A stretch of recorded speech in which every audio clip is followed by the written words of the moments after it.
What makes smart people so smart? Geniuses like Einstein, or even the smartest people in your life, aren't necessarily eating blueberries every day, or taking omega-3 supplements, or even getting 8 hours of sleep every night. And for sure, all of these can improve brain function by a bit, but all highly intelligent people have one thing that they do in common, which seems to be the essence of intelligence: learning.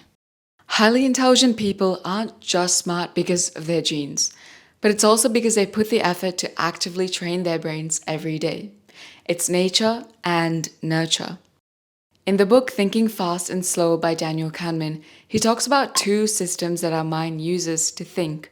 System 1 makes quick automatic decisions by thinking and reacting quickly. And System 2 is slow thinking, which is deliberate, analytical, and requires effort. For example, if a bear comes to attack you, you need to make the quick decision of whether you're gonna run away or actually fight. But if it wasn't a bear and instead your family member who's coming to attack you with their words, you'd have to use your system 2 to override the impulses of system 1 to fight, and instead to calm down and take it easy so that you can keep your relationships. So both are equally essential for a survival. The problem is when there is an imbalance between these systems. Unfortunately, the environment of today's modern world is training us to stop using system 2 so much. It's harder to think every day, to critically analyze, or even focus when it feels like our brains have ADHD after consuming new bits of information every minute. People like Albert Einstein had it easier back in the days.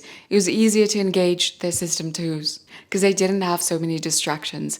And distraction is a big barrier to brain growth. Albert Einstein loved solving puzzles and reading in his free time. These activities aren't passive. They require focus, critical thinking.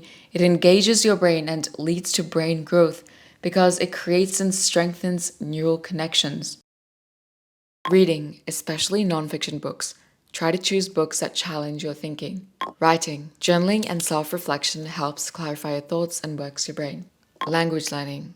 You can sit down and do a workbook, or you can watch a movie in that language you're trying to learn, but it requires your brain to focus on the words that are being said because you have to interpret the meaning. Problem solving. Try puzzles, or logic games, or even learning a new skill.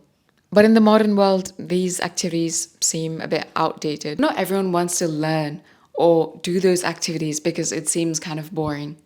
So why is it that geniuses loved learning so much? Geniuses have childlike curiosity. They question things, they're fascinated by how things work, which leads them to learn about it and problem solve. Take Isaac Newton, for example. When an apple fell from the tree, he didn't just shrug it off and move on. Instead, he asked, why? Why did that apple fall? That single question was a spark for revolutionary discoveries. The good news, you don't have to be like Einstein or Newton and wonder about what the speed of light is or about how gravity exists. All you need is plain, simple curiosity about the small things in your personal life and a desire to learn more and more. When I look at the top performing students in my degree, one thing stood out. They're all genuinely interested in the subject. They're the one asking questions because they really want to know what the answer is, figure out the reason for why things are the way they are. They don't always study just to pass the tests or exams. It comes from within. But some of us may feel like we've lost that natural interest, but it doesn't mean we can't regain it or be smart. In fact, we all had that childlike curiosity at some point. Remember when you questioned why the sky was blue or why something happened? So we all had that curiosity, but it just got put out over time. How? Overstimulation, of course.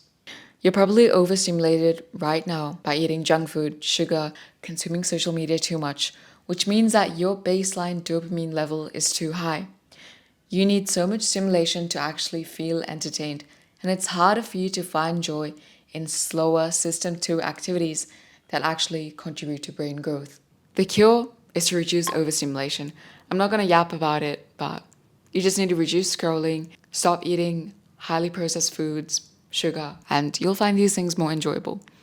Knowledge is power, and they say ignorance is bliss, but ignorance won't make you any smarter, and smartness is essential to gain skills, to gain money, and to survive. And these days, living costs are hella high. Like, I can't even buy a tub of Nutella without my bank account just tanking. Anyway, that's all from me today. Take care and bye.